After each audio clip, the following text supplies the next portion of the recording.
Well guys, welcome back to the nest. I hope you're all keeping well. Um, the time has come. Another year on the channel has come to an end. We have completed 1981. And don't forget, this is what we do from now on, a year in review video. Excuse my voice, I threw my party for 1981 last night.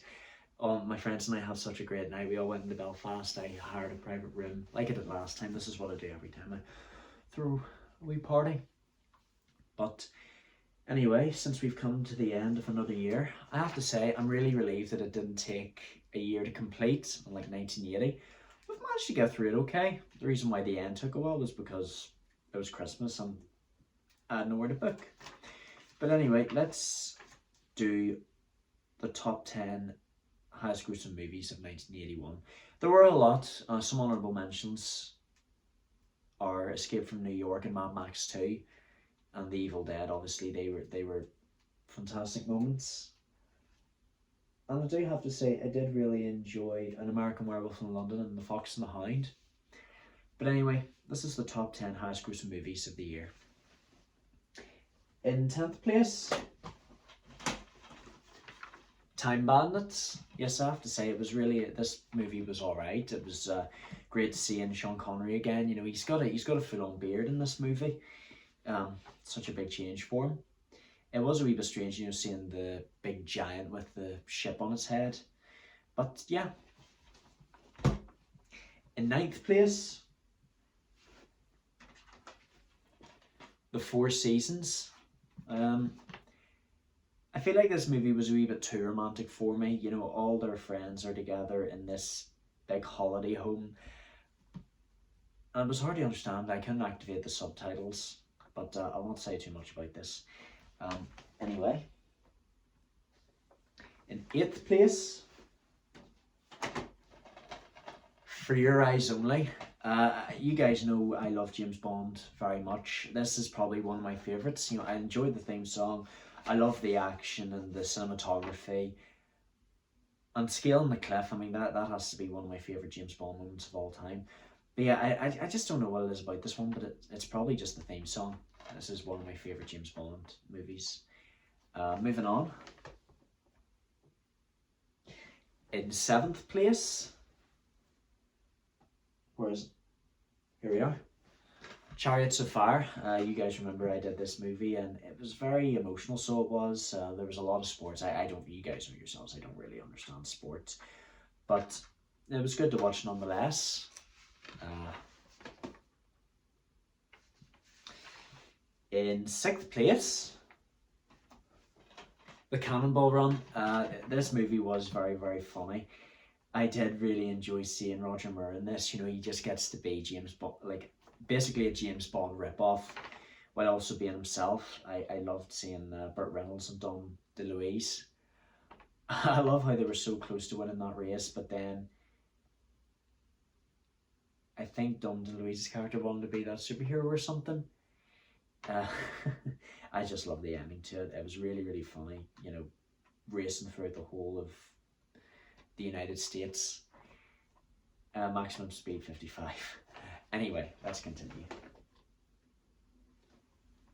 In 5th place, Stripes. I have to say this movie was very, very funny. I do enjoy seeing Bill Murray. This is only my second time seeing them after, after Caddyshack. I preferred Caddyshack to this one, so I did. But it was a good turnout. In 4th place, Arthur. Now this is one of the first movies I did in 1981. As you all know, it was very, very enjoyable. So it was very funny. But I didn't really react. There's a lot of these I didn't react to because a lot of other reactors aren't doing them. In 3rd place, Superman 2. I did enjoy the first one. I enjoyed this one as well. You know, it was fun doing this with Matthew. And I love how I explored Superman's romance with Lois a wee bit more. And it showed how much he would actually it showed how much he loved her. Like, he was willing to give up his powers just to be with her. And I am a wee bit gutted that Marlon Brando didn't return for this one, but anyway, what can you do? In second place, On Golden Pond. I have to say this movie was very emotional, so it was. Basically like the Four Seasons, but you know, it was more about a couple by themselves and the old man bonding with like his step grandson, shall we put it? Yeah, it was very emotional. But anyway, the moment you've all been waiting for, the winner of the highest grossing movie of 1981 is Raiders of the Lost Ark. Yes, without a doubt, I knew this was going to be the biggest movie of the year. Raiders of the Lost Ark was my favourite. And it was just full of adventure. It was just so much fun, and there was a lot of romance. And I don't know what it is for me, but see going through all those tunnels and everything, and especially the big boulder scene. Yes, I did enjoy Harrison Ford's performance as Indiana Jones, and just being around everyone that night just really made me happy. So it did, guys. And you know, I hope I will do more in the Indiana Jones franchise, but we'll just have to wait and see. We did lose a few people in 1981. We lost William Holden and Natalie Wood. But I do think the biggest loss in 1981 was Bob Marley, one of the greatest musicians of all time. I really enjoy his songs. You know, I Shot the Sheriff and Three Little Birds. You know, he really changed Jamaican music forever, so he did. Wish he was still with us today.